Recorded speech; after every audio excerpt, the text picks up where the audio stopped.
Em um cenário marcado por grandes avanços tecnológicos, como a popularização da luz elétrica, da fotografia e do rádio, e pelo período entre guerras, surge o surrealismo. A enorme destruição causada pela Primeira Guerra Mundial afetou intensamente o pensamento europeu, que, consequentemente, se refletiu nas artes. Dessa forma, nascem vários movimentos artísticos, conhecidos como vanguardas europeias, que tinham como intenção romper com as antigas tradições e expressar as novas interpretações sobre a realidade.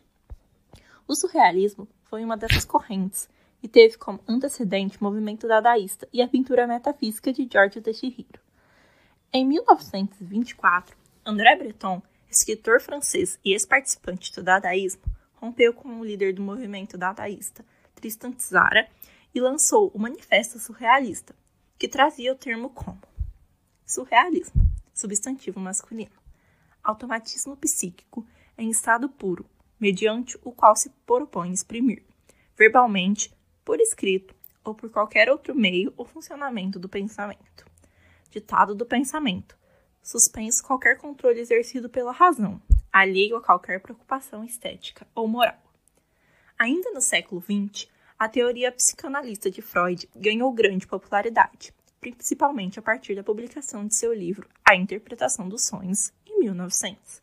Ao atribuir importância às imagens sonhadas e dar um novo entendimento simbólico à noção do onírico, sua teoria acabou sendo uma das principais fontes de inspiração para os surrealistas. O dadaísmo foi uma vanguarda moderna fundada em Zurique, em 1916, por alguns escritores e artistas plásticos. Dentre eles encontramos Duchamp, Tristan Tzara, Francis Picabia, Max Ernst e Man Ray. Segundo alguns autores, a palavra Dada surgiu por acaso, em uma reunião de artistas no cabaré Voltaire. Um dos representantes do movimento abriu um dicionário francês e a primeira palavra que encontraram na página aberta foi Dada, que significa cavalinho, cavalo de pau, besta selvagem ou simplesmente nada. Dada é igual a nada, porque nada mais poderia ter razão diante da guerra. Daí surge o dadaísmo, um movimento de anti-arte. Os dadaístas usavam o inconsciente e satirizavam a sociedade da época, dando um caráter ilógico a ela. Não adiantava mais raciocinar diante do que havia perdido a razão. Há várias versões para a origem do termo dadaísmo. Como vários autores dadaístas afirmaram o seu descobrimento, é de se considerar que essa confusão toda de quem realmente teria sido o verdadeiro autor tenha sido proposital, para causar confusão na mente das pessoas. Quem afinal descobriu a origem do termo dadaísmo? Teria sido realmente Tzara? O dadaísmo é contradição, revolta e negação.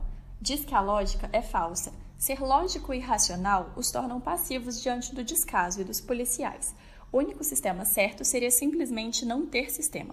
Como se percebe, o dadaísmo permitiu mais uma quebra aos valores nas artes, abrindo caminho para uma nova visão artística, para a imaginação, dando outro sentido à arte e aos objetos representados ou postos com valor artístico. Terminada a guerra, os dadaístas voltam para sua terra natal, continuam com suas ideias dadaístas e fazem exposições. A última manifestação que se tem com data formal é de 1922. Se os dadaístas propunham apenas a destruição, os surrealistas pregavam a destruição da sociedade em que viviam e a criação de uma nova, a ser organizada em outras bases, atingindo uma nova realidade situada no plano do subconsciente e inconsciente, a supra-realidade. Como o movimento Dada, o surrealismo apresenta-se como crítica cultural mais ampla, que interpela não somente as artes, mas modelos culturais, passados e presentes. Por ter como principal característica a relação com o inconsciente, o surrealismo foi fortemente influenciado pelas teorias psicanalíticas da obra de Freud, e assim, os artistas seguiam alguns métodos para impedir o controle do consciente na ação artística e, consequentemente, destacar o inconsciente. A arte surrealista rompe com a busca pelo sentido nas representações. É aquilo que está para além do real, porque transcende a compreensão racional e relaciona-se com a mente inconsciente, com o imaginário e com o absurdo. O movimento faz uso de variados canais de expressão, como revistas, manifestos, exposições e mobiliza diferentes modalidades artísticas, tais quais escultura, literatura, pintura, fotografia, artes gráficas e cinema. Este movimento artístico surge todas as vezes que a imaginação se manifesta livremente, sem o freio do espírito crítico. O que vale é o impulso psíquico. Uma forma de arte que sempre despertou o interesse dos surrealistas foi o cinema. assim como a fotografia permitia mostrar não só a realidade conhecida, mas também outras de suas faces até então invisíveis. Além disso, com a ilusão do movimento somado ao uso de efeitos especiais que existiam desde o primeiro cinema, era possível distorcer a realidade e obter uma nova, que era o principal objetivo desses artistas. Assim, o movimento passou a fazer parte também do meio cinematográfico.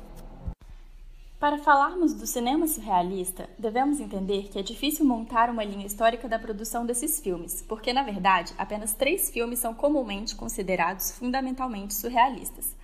A Concha e o Pastor, de Dulac, 1927, Um Cão Andaluz, de Buñuel e Dalí, de 1929, e A Idade do Ouro, de Buñuel e Dalí, 1930. Por isso, vale mais a pena falar dos filmes que compartilham das características desses 3 que os unem ao movimento surrealista. Como já dito, obras surrealistas são feitas sem seguir a razão ou a lógica, e por isso é comum, por exemplo, não haver linearidade temporal nos filmes, ou ela ser difícil de definir. A linearidade está ausente até no enredo. Segundo Germaine Dulac, diretora de A Concha e o Pastor, o cinema sairia do domínio científico para o da arte apenas quando deixasse de ser somente um relato e encontrasse forma de representar expressivamente o mundo interior. Esse pensamento corresponde um pouco ao modo incomum de ver filmes de André Breton. Junto a seu amigo Jacques Vachet, eles entravam em sessões de filmes do qual nada sabiam, e após alguns minutos saíam dela e iam assistir outros filmes seguindo o mesmo processo.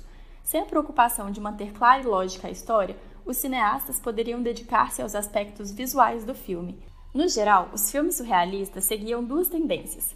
O cinema gráfico, onde, através de efeitos especiais e da linguagem pictórica, buscavam uma representação do mundo diferente da comum na fotografia e no cinema. E o cinema subjetivo, que evita utilizar esses efeitos gráficos para apostar em imagens retóricas que pudessem construir metáforas com múltiplas interpretações. Aliás, uma característica do cinema surrealista muito comum em filmes e séries hoje é o uso de enigmas para engajar o telespectador a tentar decifrar de forma ativa a história. Conhecendo essas características, veremos que filmes anteriores aos 3 mencionados poderiam ser também considerados como surrealistas, que é o caso de Retorno à Razão, de Man Ray, 1923, Entreato, de René Clair, 1924, e Cinema Anêmico, de Marcel Duchamp e Man Ray, 1926. Assim como os outros filmes, eles buscavam tornar infamiliar a realidade, destruí-la. No entanto, eles são mais próximos de filmes dadaístas, pois além de não se dedicarem a reconstruir a realidade com um mundo onírico, eles também não apresentavam a ironia sutil presente nos filmes surrealistas, usada para fazer críticas à sociedade burguesa e à guerra. O Entreato, por exemplo, apresenta comicidade em diversos trechos, algo que não encontramos em filmes surrealistas. No campo do documentário, mesmo não muito aproveitado pelo surrealismo, podemos citar Terra Sem Pão, de Buñuel, 1932. Nele, há o registro de uma aldeia na Espanha, na época era praticamente desconhecida para o resto do país, que sofre diversos problemas sociais e psicológicos. Assim como o seu filme A Idade de Ouro, ele não foi muito bem visto na época devido às duras críticas sociais e à igreja presentes no filme, feitas com o uso da ironia e de uma câmera na narração passível aos acontecimentos, que não se incomoda com a dura realidade do vilarejo. Na animação, há o filme Destino, de Dominique Monferry, 2003. Ele começou como um projeto inacabado de 1946 de Salvador Dalí e Walt Disney, baseado em uma canção de mesmo nome do compositor Armando Domingues, com inspiração visual nas obras do pintor espanhol.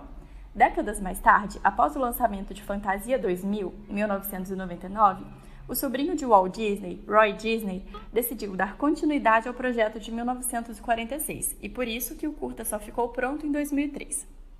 A partir do rompimento do surrealismo como movimento organizado, tanto artistas que eram membros dele continuam suas obras com influências surrealistas, quanto outros artistas recorrem aos artifícios do movimento.